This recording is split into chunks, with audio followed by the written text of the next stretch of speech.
figuring out how to fit in and go out and participate in social events is one of the most scariest things for somebody who is in active recovery. And we're going to talk more about that today.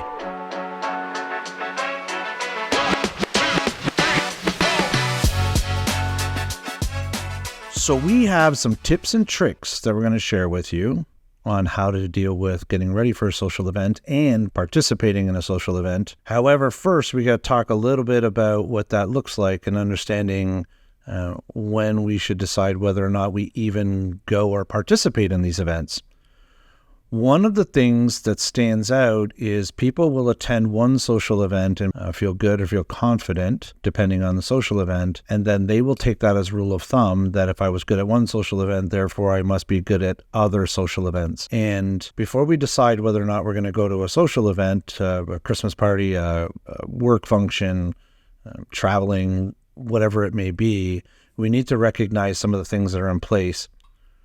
One problem is impulse control. Our impulse control is going to be different varying the situations and varying on what's going on.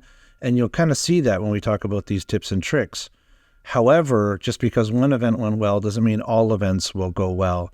So I like to look at this like having an injury or a broken leg. If you had a broken leg and you wanted to go back out to become a runner, it would make sense that you would slowly put a little bit of weight on it, explore it, to do it with some safety measures in place while you're exploring to see what works and what doesn't work, or where there's suffering and where there's pain, where there's discomfort in a safe environment.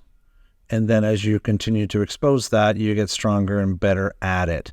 We're not going to pretend like we're just going to go sit in a basement somewhere and lock ourselves down for the rest of our lives, because we know that there's going to be substance use and alcohol throughout the world. So we got to figure out how to coexist with that.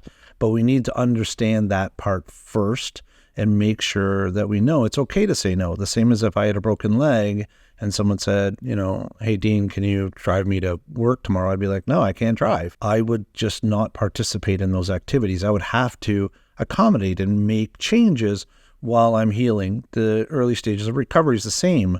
I have to figure out and make sure that I'm looking at that in a balanced way, to look at slowly, incrementally working up to those things. It's not something that just starts right out of the gates.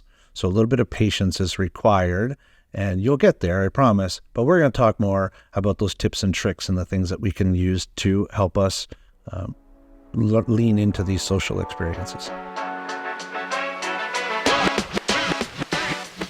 So tip number one is knowing your triggers, knowing your sore spots, knowing the areas of concern that you might have that would put you into a reckless place. So these are things that we're going to do to prepare in advance prior to going. We're not going to wait until we're in the event to figure out what my triggers are. So we know them, you know them, and sometimes depending on the drug of choice, I need to make sure that that drug of choice is not going to be present in the event that I'm going to, or if it is present, I need to make other things. But I need to know what my triggers are and understand them. So those could be emotional, they could be psychological, they could be physical, they could be environmental. There could be things in my space that are triggering. Sometimes it's even just the sight of something else. So when we attend a social event and there's none of those triggers in place and I don't have it, it could be very successful. But then I go to another event and all those triggers are in place, or those things are happening, and then we go, well, why is this different? What didn't work? So if we're aware of those triggers in advance, it gives us a much greater opportunity to be able to head them off at the pass and create a plan and put something in place to make sure that we don't fall prey to them. Bringing somebody to the event is number two, a trusted loved one, someone that you care about, someone that you know participates in sober living the way that you do, can be a really easy way to create a barrier, because we have some accountability, we have somebody to lean on, we have somebody to spend time with, and it can make sure that we have a sense of safety in that environment. So bringing somebody with you, or even somebody that you know you would never use in front of, right? So if I in my drinking days had went to a house party with my grandma, I probably wouldn't have picked up a drink knowing that grandma was in the room, because she knows and I have some accountability to her. So the greater the accountability and the more important that relationship is, the less likely that the impulse control or you would use in front of that individual, the safer it is.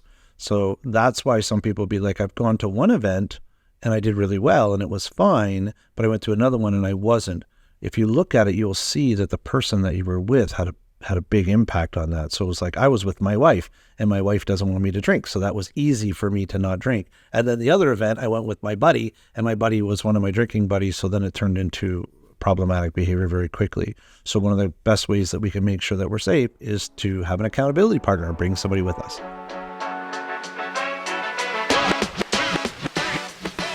And number 3 is planning your exit strategy, or even better, plan your exit strategy and show up late.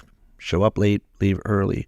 The less amount of time we're spending in that environment, the easier it can be. Sometimes we think that we have an expectation of just showing up and it's like my boss wants me to be at that party and it's important for my career. Well, I could show up a little bit late and have some reason that I was at the office late, making the company better or whatever it is. And then I show up late and then I have an exit strategy. So the exit strategy is probably a little bit more crucial than showing up late, but the exit strategy allows me to have the emotional capacity to say, I'm going to leave.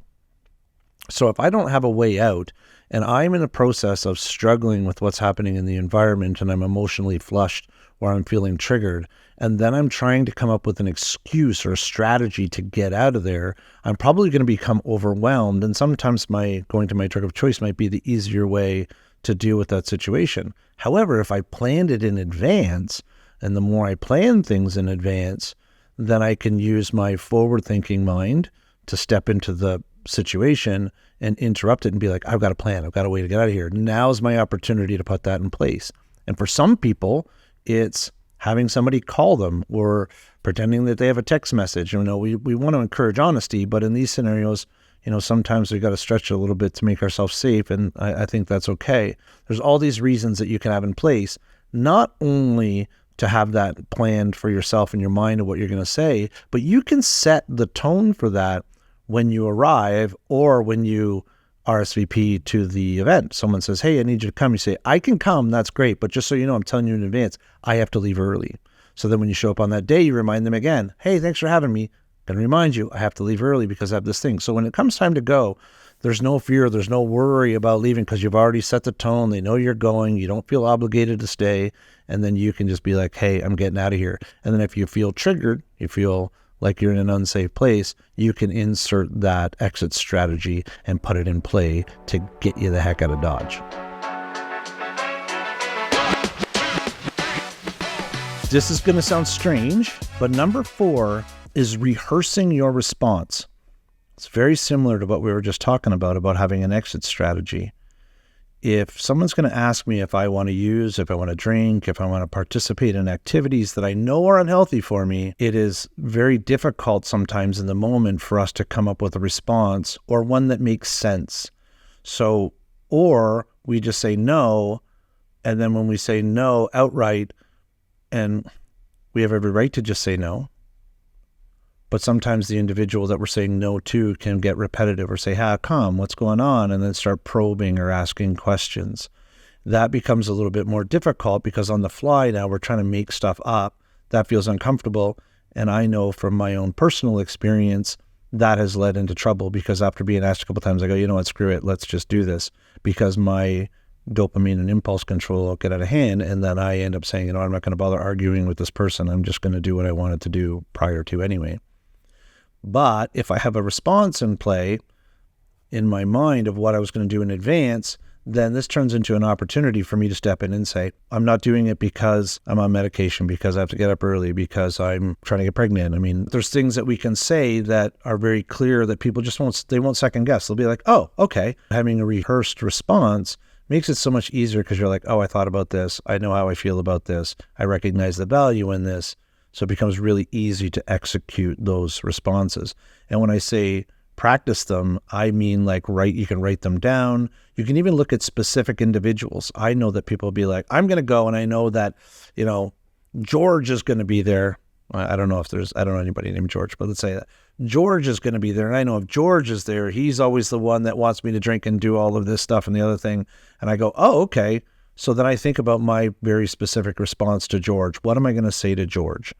Now, if it's people that I trust and I love, maybe I tell them the truth and I say, you know what, I'm struggling with something. I'm trying to not do that right now. That could be the case as well, but also preparing for that and recognizing who you're going to tell and who you're not going to tell and who gets that information and who doesn't get that information, who gets that prior to, alleviates a lot of stress in the moment. So it can make it so much easier. So don't forget to practice your responses.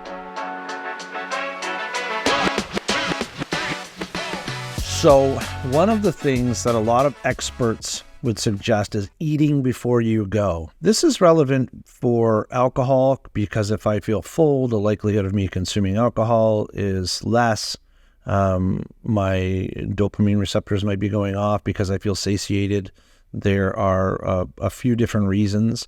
It might even, sometimes we get, a little sedated when we got a full stomach, so we're not as amped up.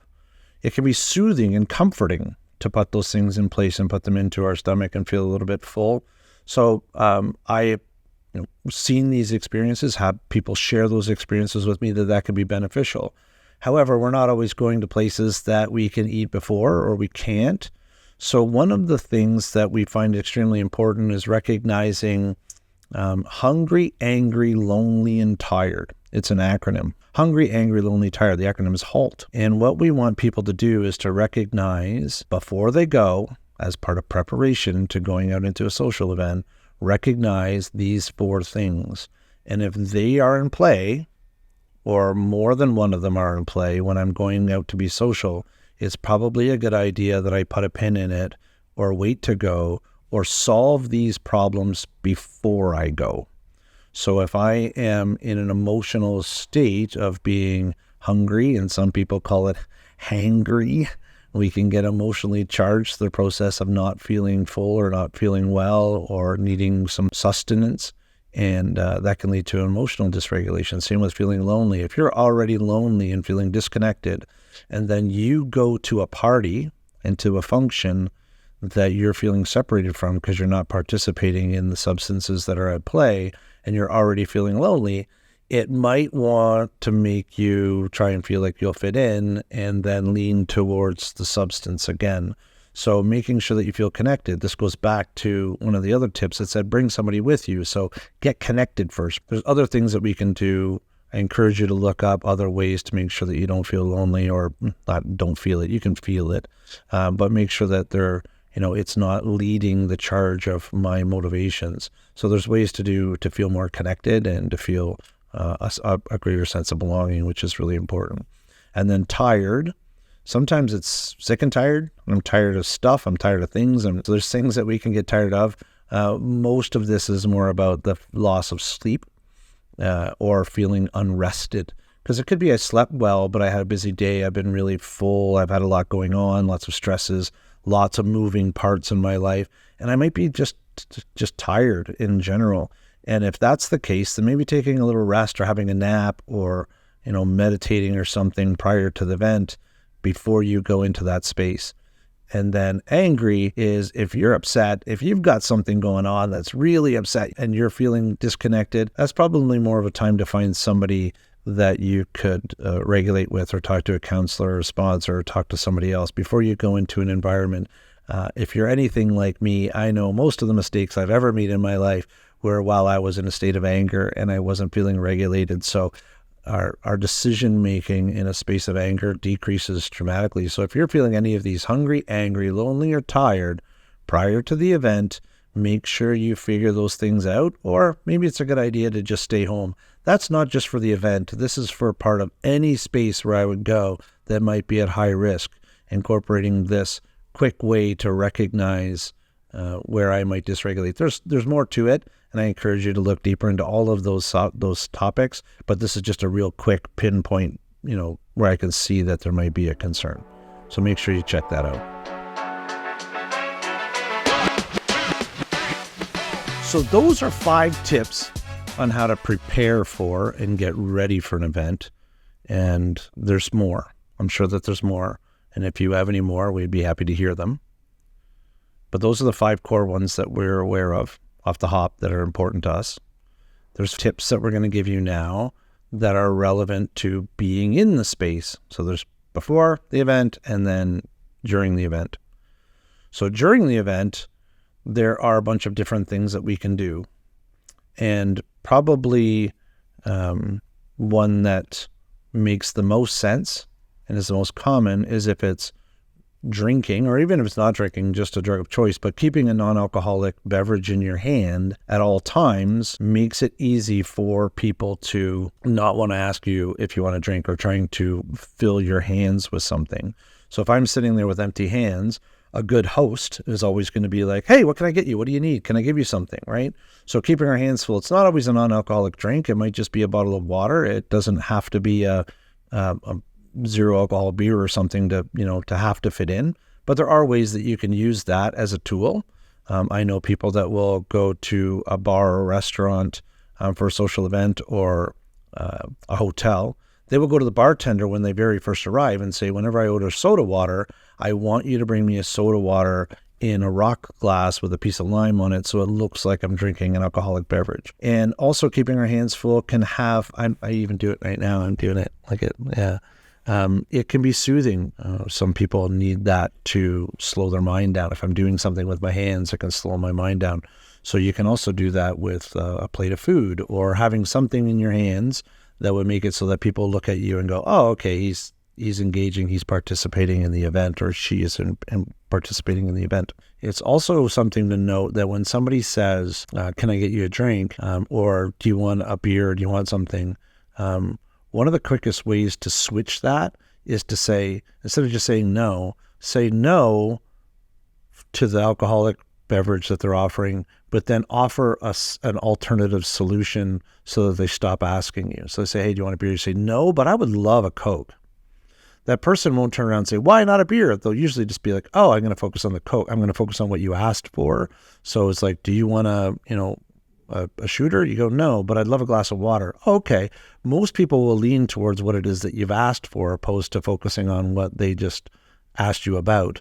So that redirection, this is part of one of the other skills of practicing my responses, is if you recognize this response and then you're in the event and somebody asks, you just say, no, but I would love a drink of water. And that can make things go much smoother and keep your hands full.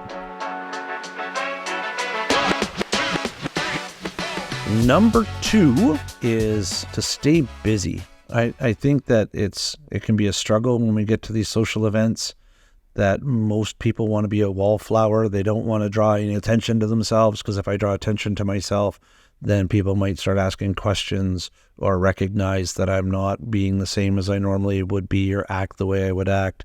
So the natural response is to sink back in. I always think of the Homer Simpson meme where he sinks back into the bush. And I don't think that that's always ideal, because it reinforces the idea that I don't belong or there's something wrong with me in those situations. So keeping busy can help to counteract that. And one of the things that we can do is just contribute and chip in. And by that, it's like help the host, or maybe clear off a table, or help with the dishes, play, if they're playing board games, jump in and play one of the board games, do some of the activities that are there, clear a table, whatever it may be. And then when I'm staying busy, it's not drawing attention to me. It just shows that I'm there and doing things and I'm participating. And the conversation that I'm trying to avoid, it gets avoided in a bit of a different way. But I also have a presence. And it's not that I'm hiding in the corner and trying to avoid everything. And then if I'm there and I just want, to get through this event in a safe way, keeping busy kind of helps the time go by, right?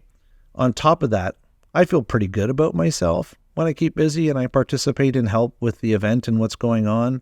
I get a little bit of a boost, and then I'm sure that the host of the party or the event is super grateful. Unless you're at a hotel and then you start walking into the hotel kitchen and doing that stuff. They don't like that. But there's certain ways that we can certainly chip in and help. Number 3 is find the right people. I know we said in part of the preparation that we want to make sure that we invite some of the people that are there, but we're not just going to always go with one person and then just stick with that one person. We're going to want to explore, and we're going to want to do a little bit of exposure therapy and engage with the individuals that are at the event, but we have to be able to find those right people. And part of that process is kind of scanning the room and engaging with people. I know when I go, I will look for individuals that maybe have a bottle of water in their hand, or I can see that they're not drinking. And they usually become very easy to engage because you know that they're not drinking. So you go and stand next to them and you start talking, and we can find the people that we know are more in line with the behaviors that we want to participate in at that event. And we can also see that there's probably people that we're going to know and recognize that might have a similar journey to us just through degrees of separation. I know when I go to an event, I can look and be like, oh, there's this person over here that I know, quit drinking a couple of years ago or stopped doing that. I'm going to go gravitate towards that person. We can also recognize, kind of a positive, negative response, because there are people that are standing in the corner that I might gravitate to that are having a drink of water, but they're also very negative, or they're very judgmental, or they're very aggressive, or whatever that may be. If I'm trying to get through this night and I want to do it in a healthy way, being around somebody who is in a negative state or who is upset, angry, bothered, probably isn't the best. So good idea to kind of gravitate away from those individuals and make sure that we just stay around the right people when I'm in those events to give myself the best chance. Number 4 is the practice of mindfulness. Now, we can do an entire episode on the value of this. However, if we're in a space where we're trying to regulate, and that's really the big concern here, is being into the social environment and still being able to feel safe and regulate and feel comfortable so that I don't end up going to my old coping strategy, which is drugs and alcohol, then it's a really good idea to figure out ways to create mindfulness and slow myself down and feel good about what's happening. So in these events, and this might be a part of preparation as well, or it could be both, but in these events or prior to these events, figuring out ways that you could be mindful in those situations to participate in a different way. So even if it's you are feeling stuck and you're in the back corner, instead of getting lost up in our thoughts about I don't fit in, or there's something wrong here, or everybody's doing all the things that I want to do, if I spend a moment to be over observing or looking at things, or sometimes people do grounding techniques and they'll find all the blue things in the room and count all the blue things in the room, and this is blue, that's blue, that's blue. What's happening while I'm doing this mindfulness strategy of recognizing or observing my environment or counting things, then my brain isn't going off into all of those scary things, and my central nervous system, my heart rate, my breathing will slow down with my thinking, and then I don't get overwhelmed, and it doesn't feel so scary to be in that space. So practicing the idea of being mindful helps with that, and that can go with all sensations. If I'm feeling good enough to do so, I can use my sight. I can be really mindful listening to music. The music's on, it's a great tune. Instead of thinking about what's going on in the room with, all that angst, is really just sit and listen to the music, listen to the lyrics, listen to the beat, tap my fingers, tap my hands, and just put everything I can into the music and what's going on. That mindfulness strategy will take away from the discomfort that we're having. This can also go into breathing strategies, taking some slow, deep breaths and slowing my breathing down, being more mindful of what it is I'm, my body and what's happening, and just slow things down a bit. These are all strategies and techniques that should be practiced, and you should learn these things as part of your addiction recovery, but applying them during a special event or during a social event, a Christmas party, whatever it may be, can help a lot. Not just there, but you ever go to Costco shopping on a Saturday? It's a great place to practice mindfulness. So this is a great tool to have right across the board. Number 5, and probably one of the most important things that gets overlooked, is just have fun. Holy moly, we think that we got to go to these things and it's got to be excruciating. and teaching ourselves that I can have fun, teaching myself that I can enjoy myself and I can still participate and I can dance and I can remember why I'm there in the first place. It's somebody's birthday. It's a special occasion. It's a bar mitzvah. I don't know what it is, but whatever the event is, participate in the event and have fun, engage. What is everybody doing? Everybody's dancing? Go dance. I know it sounds like an oversimplification. It's not always that easy when we're wrapped up in ourselves, but every single time that we do those or participate in those things, we teach ourselves something. We teach ourselves that I have the capacity to do that. And I think that as we transition through substance use into addiction, we start to teach ourselves that I can't have fun without that substance. So here is the opportunities to participate and just have fun, engage, play the game, laugh, connect with people and enjoy yourself. Let's not forget that part of going to events is reviewing how it went after. This is something that gets neglected frequently. So when I go to an event and it happens and it goes well or doesn't go well or what I liked or what I didn't like, it's crucial that I take some time to defrag that and go through what happened, what was going on, reward myself, give myself a pat on the back to be like, I made it through that thing and I did a good job and here's what worked for me and I did have some fun and I did have some laughter. We can also reflect on the behavior of other people. You'd be shocked at how many people come in and sit in my office and they talk about, going to an event and they thought that everybody drank the way they drank. And then when they went to an event and observed it, they were like, nobody drank the way I drank. I thought everybody was drinking the way I did, but now that I have this observation, I can see it's different. So breaking that down after the fact allows us to have a different perspective on what these things mean. And I can also reinforce the character traits and the skills and the tools and the things I put in place to make that event successful. And then with some help or some objective viewpoints, we can look at what didn't go well or what I might have done differently. And then that planning that we said were the first 5 things that we talked about now becomes easier because now I can incorporate the things that went well or didn't go well into my next plan and then so on and so forth.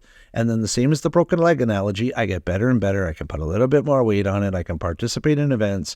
And then I feel like I'm doing a holistic approach to this, to preparing, participating, reviewing, and then repeating and going back to that again. So it's super important that we go and we review these events after the fact.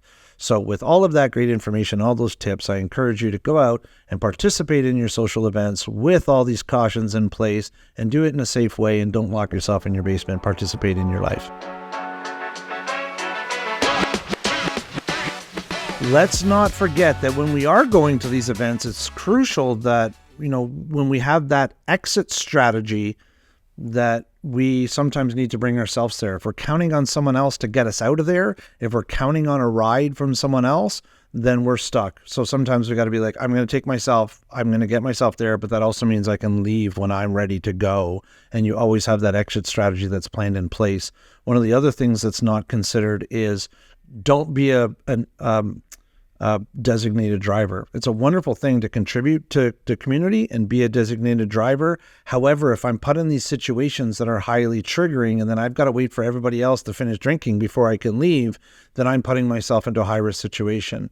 You can be a designated driver at some point, but in early days, just leave it off the radar. Don't participate in being a designated driver because you're usually just going to put yourself at more risk. And then all of a sudden now you're the designated driver and you've been drinking, and then it can cause a lot of problems and put more people at risk. So don't be a designated driver. Bring your own car.